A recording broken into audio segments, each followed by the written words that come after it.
Good evening, alumni, colleagues, and friends. Under normal circumstances, of course, it would have been possible to meet you all in person as part of RCSI alumni receptions in Bahrain and in Dubai.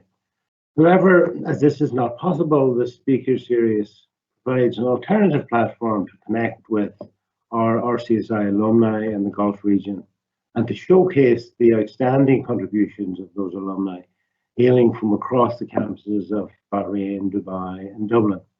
It gives me great pleasure to introduce the second speaker in the Gulf region speaker series, Dr. Ramadan Alblooshi.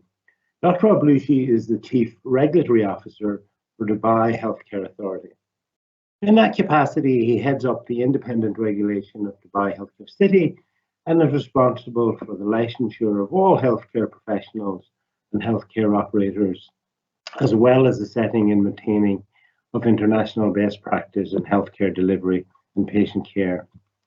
Prior to taking up that role in October 2014, Dr. Alblooshi was the director of the Health Regulation Department of Dubai Health Authority, where he played an instrumental role in establishing clinical governance in the Emirate.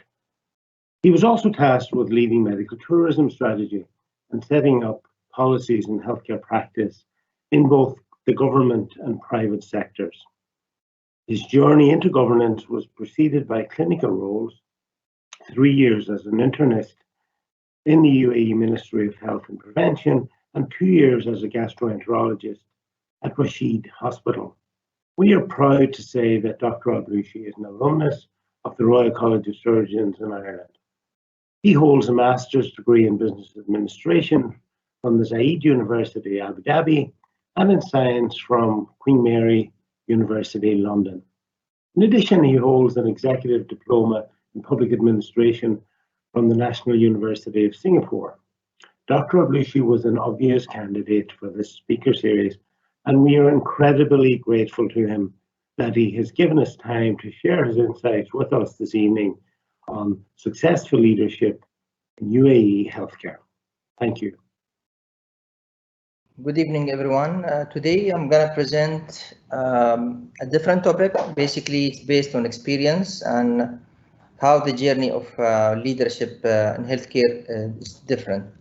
Now, to reach to this conclusion or to this way of talking, I think we need to go to basic outlines of the leadership and to understand what is leadership in general, and then I will take you through the leadership in UAE, and then maybe I'll cascade down to reach to the experience-wise what happens in healthcare. And I hope that you enjoy today this lecture, and I'm ready for, of course, for at any time for any questions or any observations.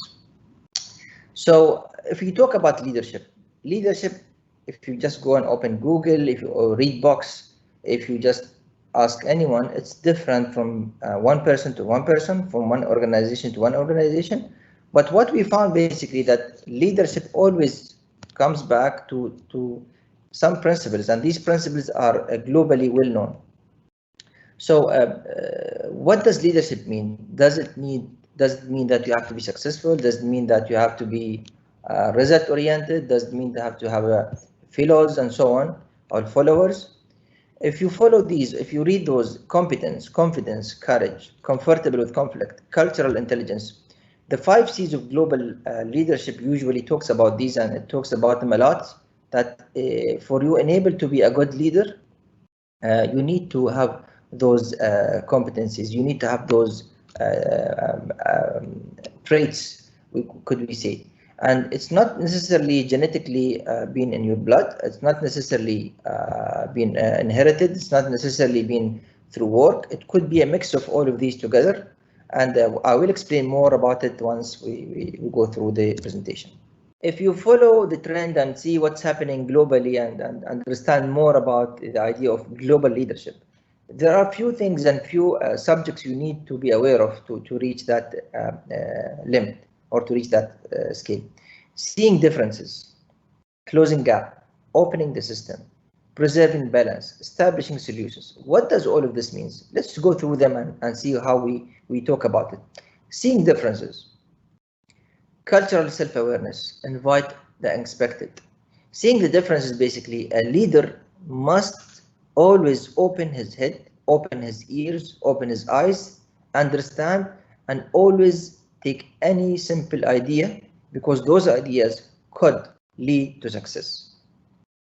Closing the gap. Results through relationships, frame shifting. Whenever you find a gap, whenever you find an error in the system, there is no harm and there is no shame of saying that, admitting that this was a mistake and looking for the best. If you will go through this way, if you will talk through this, if you will consult through and looking through those gaps, believe me, you will reach an unlimited amount of results, which will be really fruitful. Opening the system. Many successful business, we found it globally that the way for the success was expanding the ownership, developing future leaders. You must have leaders, not only followers. You must prepare a second level, a third level. You must enable them and empower them to work with you. Preserving balance. You should be value oriented as well. You need to know the core values of the company. You need to know your own values, how you're going to expand.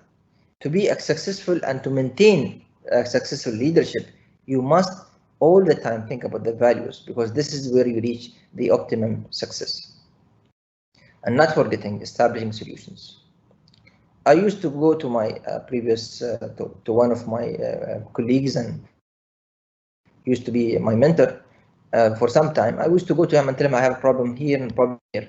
I learned from him, and still I remember he told me a few things. One of the things he told me, don't say a problem, say a challenge.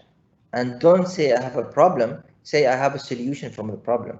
You must know that when you work in that atmosphere or work or place, you must know that you can find a solution if you really believe that this is the solution to any problem or any challenge you have. So always, by having a positive thinking, you will reach somewhere. If we go down now to the leadership in UAE and innovator, our always ruler, the former Sheikh Zayed bin Sultan Al Nahyan, was always our leader to show us the road, how his determination and how his skills allowed to have a nation, a world, have a country from 7 different emirates, separate emirates. Each one have a ruler, each one has his own place, but he believed that success comes from leadership. But how? He had a vision. He had put the country first. He was thinking about the whole place, not about his own place or his own friends. Love, respect to the rules, foreign relationship, an excellent relationship with all the countries, tolerance, humility, humanity, respecting the others. All of these values reached UAE today to what we are. Today, we are very proud that we are the only Arabic country in the region, in the world, that reached Mars. This is not something that is built over days and months. It's built over years with the culture of the whole society, of the whole population, believed in what was our former son Sheikh Zayed was thinking about, and of course his son and his all leaders across UAE are doing this, adopting the same thing. But again, when you go to any leader and any project and any challenge, usually you have limitations, usually have stagnations, burnout, emerging leaders, communication, collaboration, commitment. You will have always those challenges. How do you control these? How do you think about it? How you reach out the best optimum results about it? Again, the answer is very simple. By having a positive thinking, by being very, very, very concentrated about the future, not looking behind and not concentrating on that issue only. Again, don't call it a problem, call it a challenge. So if there is any limitation, you don't go back and say, listen, there's a limitation for this subject, I can't do anything, and that's it. You must have different solutions. Today we are in a pandemic situation. Did the whole civilization stop? We are now innovating more and more to survive and to stay. And we can find it in different places, not only in technology, but people who were trying to strive and stay in their business. They came with different solutions, which are now the ideas and new solutions for the next coming generation. There's a lot of thought now about what is post-pandemic, what we're gonna do, how we're gonna work. All of these thoughts came from a challenge because they saw it as a challenge, not as a problem. Now, why do good leaders fail? This question actually has different answers, many answers. But to answer this one, I would go back and say, think about a manager and leader. What does the difference between them? At the beginning, we were talking about, is the leadership a component hereditary? Is it like comes from, runs in families, it runs in what? Actually, leadership is a mix of all of these. You find books and books, theories talking about, some of them they will argue it is purely genetic, some of them they say it's purely experience-wise. By time you will know the right answer because everyone and every single one has different qualities of leadership. But when you go and talk about manager and leader, there's many differences. But how do they fail? The managers usually, they look into the problem as it is today, and they think, how could they find a solution to that problem? But the leader says, I'm not thinking about the problem, I'm thinking about the challenge, and I'm thinking what will happen in the future, not today. So there's always a balance between working alone and working with group. Working with staff as your friends and family, or working with them as only purely employees that you have no relations with them. Working with teams or working with separate people and giving orders to different ones. Working in only committees and meetings and working out and thinking out of the box. So how did they fail? This is the scale. If you think about it, the moment you step this ladder and you take out those challenges, you will definitely succeed and you will never fail. But the only challenge comes today is that how to maintain that leadership. That leadership is not something simple. It's not easy today just to say, listen, I'm a good leader, I succeeded, I got #1 in this challenge, for example, I'm the best. The challenge today is to maintain that one by continuous innovation. So how does it work? This actually try and fail. It's very simple sketch. It shows that if you need to reach success, you must try again and again. And we have thousands of stories of how the business they succeed, and thousands how they failed, and thousands how they even couldn't do it. I could remember, for example, the story of Steve Jobs and how he was struggling across 20 to 30 years, how to be determinant of succeeding and finding different solutions.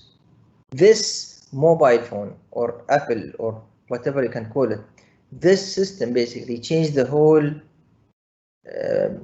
thinking of the whole society. It was a revolution in our thinking, in our living. How in one day, who could think that all of our needs will be done through a simple mobile phone? We used to have the laptops and computers and big instruments just to view and go through internet. But the thinking was that he wanted to make it easy for everyone. But he went through many failures, many failures with friends, with families, with work and so on. But eventually he succeeded. Why? Because he was always determined that he has a vision, values to succeed. Now, if you go now to focus on more healthcare, being as a physician and working as a physician, then escalating to management, I found that healthcare is not at all different from overall leadership in any business. But yet, there are a few things we have to talk about. What it takes to lead in healthcare. Ethics. One of the main components for successful leadership in healthcare is ethics. You must have ethics to patients, to laws, to regulations. Knowledge of the healthcare environment. You could be a good, successful, amazing doctor treating patients, but you could be the same person who fails to run a hospital. So knowledge of healthcare environment is extremely important. As a doctor, you're only managing the patient at that time, but as a leader or as a management, you need to see overall the work of the hospital or the clinic, the atmosphere, the relationship between employees, and so on and so on. And this leads us to communication skills and relationship management. You need to live as a family. You need to talk to these are not your employees giving them orders. These are your colleagues. You need to help them. You need to work out with them. You need to listen to them to see what they need. how you can survive, how you can elevate, how you can make the service better. They are the one who will tell you, not doing those alone. And of course, business literacy and population health and evidence-based medicine, all of these will help you to have a successful leadership in healthcare. So if you sum it up in healthcare, again, if you go back to the main point what we see in leadership, these are the four more important components which always is important in healthcare: character, confidence, trust, and positive change. You will have patients, for example, coming to the clinic and complaining that the medication was not good, or he is waiting for long hours to see the doctor, or he is not happy with the operation. It is you, the same doctor, who can treat with the patient and look with him and meet him and talk to him in a bad way, say, listen, this is a doctor, I know what I'm doing. Or you can be the same doctor who can sit with him, discuss with him, listen to his problems, listen to his issues, and try to solve it with the team. If you go to healthcare examples in leadership and so on, how does it fail and doesn't fail, you will find many examples of a small healthcare setup which grew up today and flourished, and a big healthcare which was vanished out of the sky.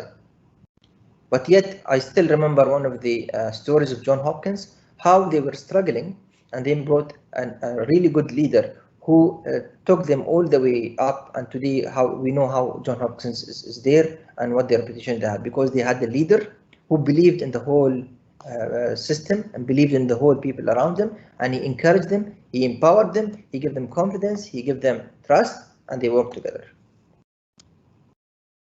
Lastly, I would like to talk about my own journey in healthcare, and it's something you could debate, but this is out of experience. Leadership is not basically something you can read in the book and say, listen, I'm going to be leader from the day I'm 1 year old, from the day I'm 10 years old, from the day I am 20 years old. No, you cannot raise your even kids and you have to be leader. Leadership is basically a component of all of these experience during childhood, the way you are raised, the way you are dealing with your society, your work atmosphere, your study atmosphere, your college days, your post-college days, postgraduate days. All of these mixtures basically will build up your leadership. Let's say, for example, if you are a student still studying in the college and an undergraduate, as I remember as a medical student, would you be a good leader at that time? Yes, but it's different.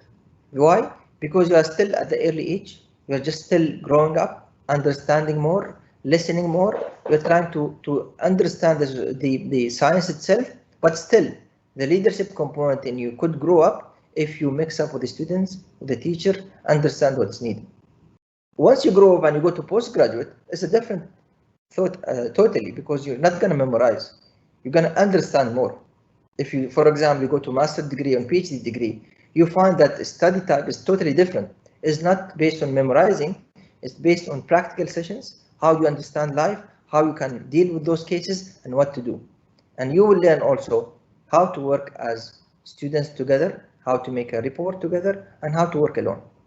And always you'll find that working into groups will give you better results than working alone. But as a leader, you have to decide. You have to decide, what do you want? Do you want a good result and something can last? Or do you want something for you today just to be proud of and then to be forgotten?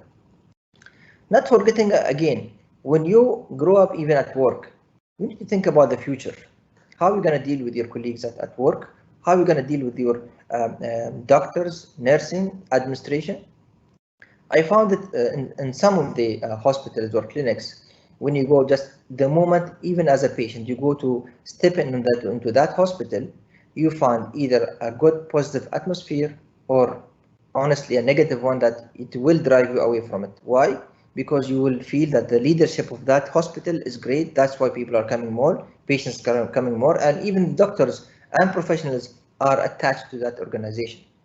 And vice versa, if you might go to a bigger building, more fancy, with more staff, and you find them, they are not at all adherent, and they're not at all looking to work there. Why? Because it all comes under leadership. To me, leadership is a family work. It's not an individual. You cannot teach by books to people, tell them to be a leader, you have to do only of these and these and these. Leadership basically is something which will grow up with you by time, and you will know what to do with it and how to deal with it with the people. And believe me, when the time passes, you will understand by time that this leadership style, even if yours, will change from time to time. Why? It's not changing for the worse, it's changing for the better. Learning from the past, looking for the future is the optimum success. And let's not forget, maintaining leadership is very, very important in your life. Thank you very much.